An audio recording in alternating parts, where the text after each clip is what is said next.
Hello friends, welcome to Ekma education hub. तो friends, आज हम एक नया सेशन चालू करने वाले हैं पॉलिटी, और हम पूरे सेशन में पॉलिटी के क्वेश्चन आंसर को कंप्लीट करने वाले हैं टॉपिक वाइज, पूरे क्वेश्चन आंसर के फॉर्म में। तो आप इस वीडियो को देखना ना भूलें। और फ्रेंड्स, इसी चैनल पे हम दंगल सीरीज़ के नाम से क्वेश्चन आंसर प्रीवियस ईयर के चल रहे हैं, तो आप उसे भी देखना ना भूलें। अगर वीडियो आप लोग को अच्छी लग रही है तो ज़्यादा से ज़्यादा प्लीज़ शेयर करें, ठीक है फ्रेंड्स। तो बिना समय गवाए चलिए हम चलते हैं अपने पहले क्वेश्चन की तरफ। देखिए फ्रेंड्स, तो आज हम जो क्वेश्चन करने वाले कहाँ से करने वाले हैं, historical background of Indian constitution, ठीक है फ्रेंड्स। और कुछ क्वेश्चन हम कॉन्स्टिट्यूशन असेंबली से भी लिए हैं, 2-4 क्वेश्चन, तो हम उसे भी कर लेंगे। और आने वाले नेक्स्ट सेशन में हम कॉन्स्टिट्यूशन असेंबली के पूरे क्वेश्चन को कवर कर लेंगे, ठीक है फ्रेंड्स। तो आज हमारे जो मोस्टली क्वेश्चन होंगे कहाँ से होंगे, historical background of Indian constitution, ठीक है।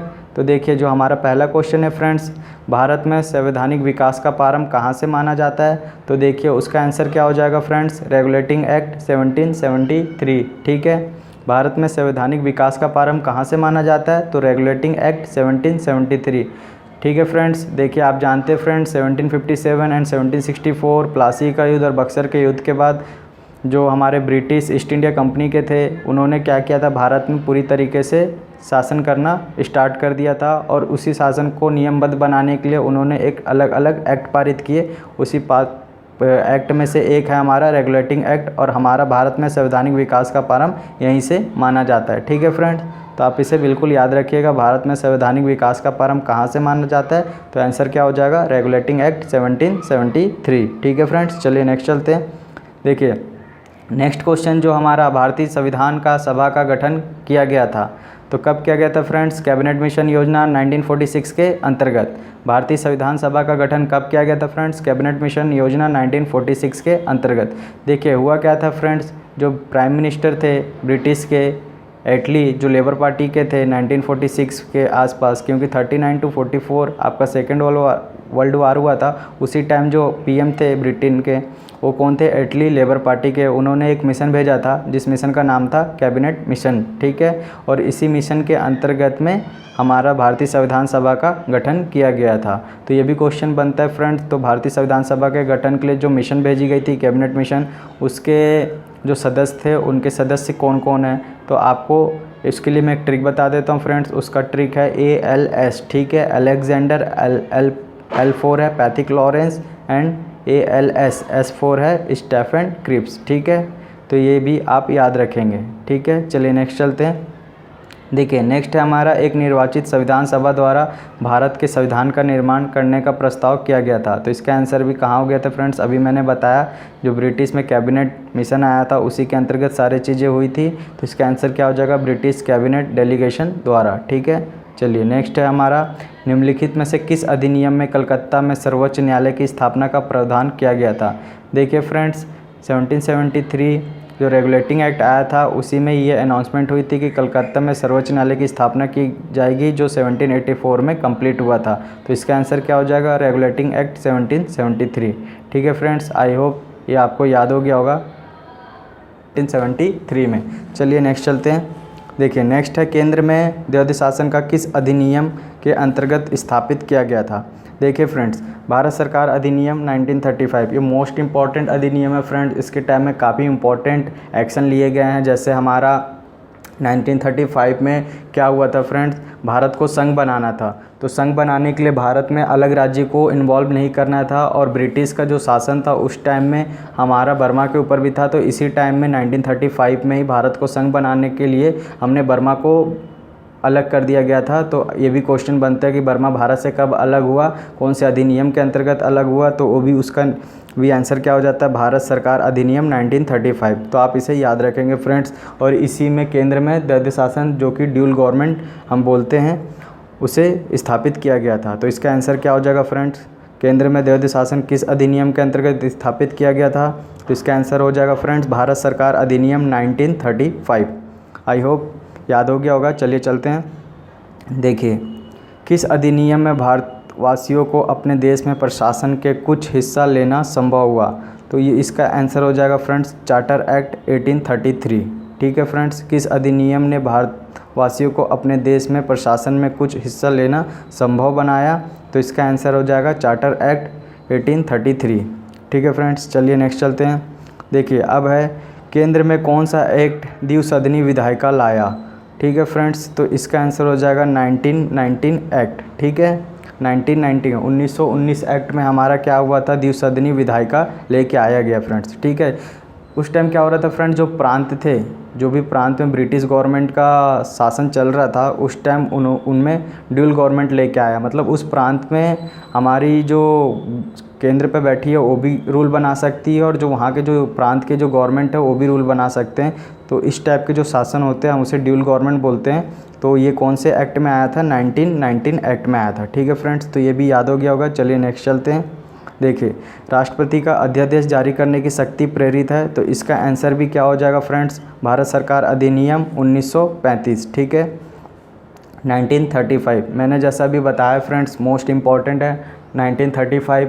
इसमें क्या क्या हुआ है, एक तो सेंट्रल में आपका ड्यूल गवर्नमेंट लगाया गया है। ठीक है, बर्मा को भारत से अलग किया गया है और ये मोस्ट इम्पॉर्टेंट अधिनियम है फ्रेंड्स 1935, क्योंकि हमारा जो रियल कॉन्स्टिट्यूशन अभी जो करंट में कॉन्स्टिट्यूशन है ये 60 to 70% वहीं से कॉपी किया गया है फ्रेंड्स। तो ये भी क्वेश्चन आपके एग्ज़ाम में बन जाता है कि भारत का जो संविधान है वो कौन से अधिनियम से सबसे ज़्यादा प्रभावित है या प्रेरित है।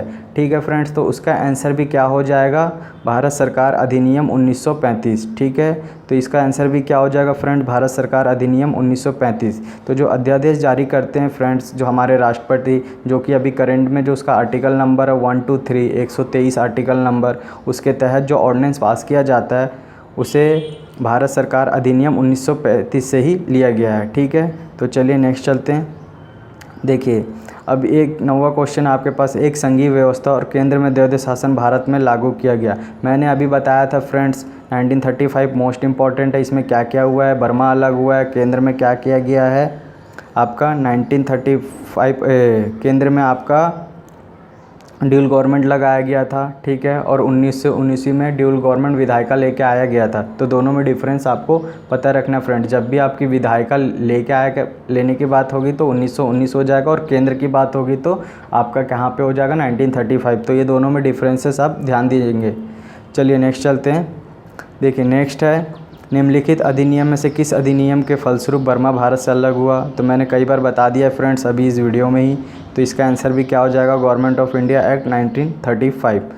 देखिए हमारा नेक्स्ट क्वेश्चन है निम्नलिखित में से किस अधिनियम के अंतर्गत भारतीय विधान परिषद को बजट पर बहस करने की शक्ति प्राप्त हुई? तो भारतीय परिषद अधिनियम 1892। ठीक है फ्रेंड्स, निम्नलिखित में से किस अधिनियम के अंतर्गत भारतीय विधान परिषद को बजट पर बहस करने की शक्ति प्राप्त हुई थी?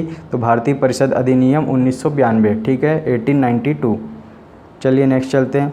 भारत में संवैधानिक विकास के महत्वपूर्ण भूमिका थी। उपयुक्त सभी रेगुलेटिंग एक्ट भी मैंने जैसे बताया था, पहला क्वेश्चन था वो भी एक मतलब आपका फाउंडेशन बोला जाता है। नियमबद्ध करने के लिए आपको क्या किया गया था, वहीं से एक रिटन कॉन्स्टिट्यूशन का चालू किया गया था फ्रेंड्स। तो रेगुलेटिंग एक्ट, भारत शासन अधिनियम 1919 और भारतीय शासन अधिनियम 1935 सारे चीज़ इंपॉर्टेंट है फ्रेंड्स, जो भारत के संविधान में विकास करने में महत्वपूर्ण भूमिका निभाई थी।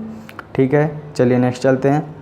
देखिए नेक्स्ट क्या है, भारत में संविधान में केंद्र और राज्यों के बीच किया गया शक्तियों का विभाजन इनमें से किसमें उल्लेखित योजना पर आधारित है? तो उसका आंसर भी क्या हो जाएगा फ्रेंड, भारत सरकार अधिनियम 1935। ठीक है, इसका आंसर भी क्या हो जाएगा फ्रेंड्स, भारत सरकार अधिनियम 1935। भारत के संविधान में केंद्र और राज्यों के बीच किया गया शक्तियों का विभाजन इनमें से किसमें उल्लेखित योजना पर आधारित है? तो भारत सरकार अधिनियम 1935। चलिए नेक्स्ट चलते हैं।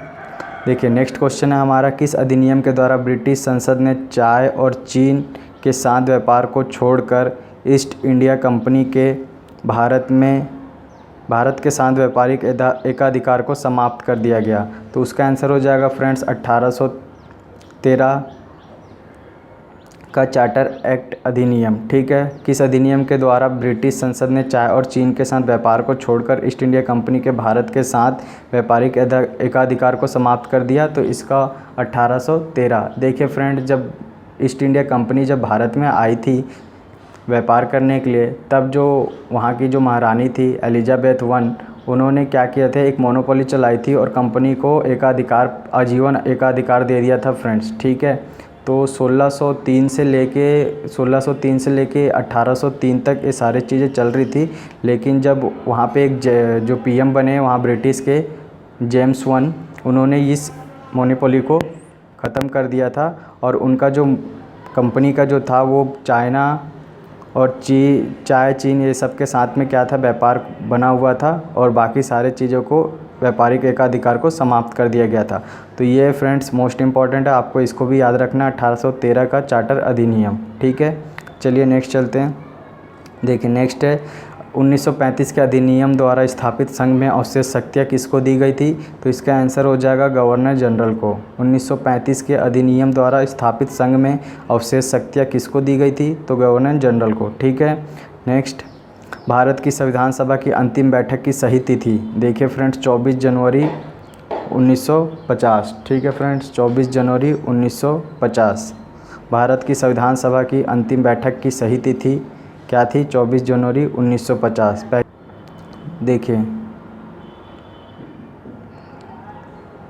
अब देखिए फ्रेंड्स 1935 का गवर्नमेंट ऑफ इंडिया एक्ट क्यों महत्वपूर्ण है, यह भारतीय संविधान का प्रमुख स्रोत है। मैंने जैसा आपको बता दिया था फ्रेंड्स कि पूरा कॉपी पेस्ट है, 60 to 70% हमारा जो करंट कॉन्स्टिट्यूशन है वो पूरा का पूरा हम कहाँ से उठाए हैं, तो 1935 के एक्ट से ही उठाया गया है, इसीलिए मैंने अभी बता दिया था आपको। तो सेम क्वेश्चन यहाँ भी रिपीट हो गया है। ठीक है, चलिए नेक्स्ट चलते हैं। देखिए नेक्स्ट है, इन व्यक्तियों में से कौन कैबिनेट मिशन का सदस्य नहीं था। मैंने बताया था फ्रेंड्स कि जो आपका सेकेंड वर्ल्ड वॉर के टाइम में जो हमारे पीएम थे इटली, उन्होंने कैबिनेट भेजा था। ठीक है, जिसके जो मेंबर थे वो थे आपके Pethick Lawrence, Stafford Cripps and AB Alexander. तो इसमें से कौन सा आंसर हो जाएगा फ्रेंड्स, विलियम वुड नहीं थे। ठीक है, तो आप इसको इस तरीके याद कर सकते हैं फ्रेंड, ALS। मैं फिर से रिपीट कर रहा हूँ, तो ये क्वेश्चन मोस्ट इंपॉर्टेंट है, एग्जाम में आता है फ्रेंड। इन व्यक्तियों में कौन सा कैबिनेट मिशन का सदस्य नहीं था, तो आपको क्या याद रखना है, ALS, आलस की तरह आप याद रख सकते हैं। ALS, A for Alexander, L for Pethick Lawrence और S फॉर आपका हो जाएगा स्टेफर्ड क्रिप्स। ठीक है फ्रेंड्स, तो आपका Pethick Lawrence, Stafford Cripps and AB Alexander ये तीनों सदस्य थे फ्रेंड्स, और विलियम वुड जो हैं वो सदस्य नहीं थे। देखिए हमारा नेक्स्ट क्वेश्चन जो संविधान सभा के सदस्यों का चुनाव कैसा हुआ था, तो फ्रेंड्स ये प्रांतीय सभाओं द्वारा हुआ था। ठीक है,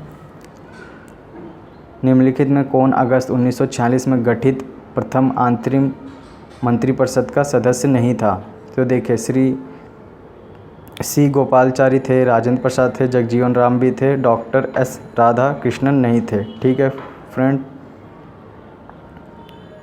देखिए अब नेक्स्ट क्वेश्चन हमारा 1946 में निर्मित अंतरिम सरकार में कार्यपालिका परिषद के उपसभापति कौन थे, तो जवाहरलाल नेहरू थे। ठीक है, 1946 में निर्मित अंतरिम सरकार में कार्यपालिका परिषद के उप सभापति कौन थे, जवाहरलाल नेहरू। देखिए जब कैबिनेट आई थी तो वहाँ पे एक टेम्प्रोरी गवर्नमेंट बनाई गई थी। देखिए हमारा जो 22 क्वेश्चन है, 22वां नंबर का, कैबिनेट मिशन योजना के अंतर्गत संविधान निर्मात्री परिषद में प्रत्येक प्रांत को आवंटित सदस्य संख्या निर्धारित करने के लिए एक प्रतिनिधि कितनी जनसंख्या के अनुपात में था, तो उसका आंसर हो जाएगा फ्रेंड 10 लाख के ऊपर। मतलब आपका जो 10 लाख जनसंख्या था उसके ऊपर एक प्रतिनिधि को दिया गया था फ्रेंड्स। ठीक है, तो ये भी मोस्ट इंपॉर्टेंट है, ये क्वेश्चन रिपीट होता है एग्जाम में, आप इसे कर लीजिए। ठीक है, देखिए हमारा जो नेक्स्ट क्वेश्चन है, भारत के संविधान का प्रारूप तैयार करने वाली संविधान सभा के सदस्यों को विभिन्न प्रांतों की विधानसभाओं द्वारा चुना गया था। ठीक है, किससे द्वारा चुना गया था फ्रेंड्स, विभिन्न प्रांतों की विधानसभा द्वारा चुना गया था।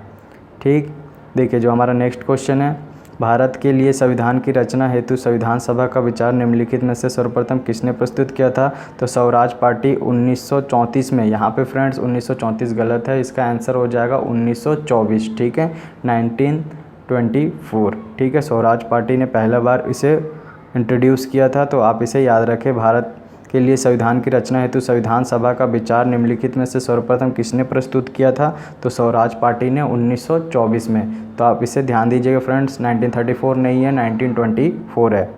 ठीक है, देखिए इस सेशन का हमारा लास्ट क्वेश्चन है, भारत की संविधानी निर्मात्री सभा के अध्यक्ष कौन थे, तो डॉक्टर राजेंद्र प्रसाद। ठीक है फ्रेंड्स, कौन थे? डॉक्टर राजेंद्र प्रसाद।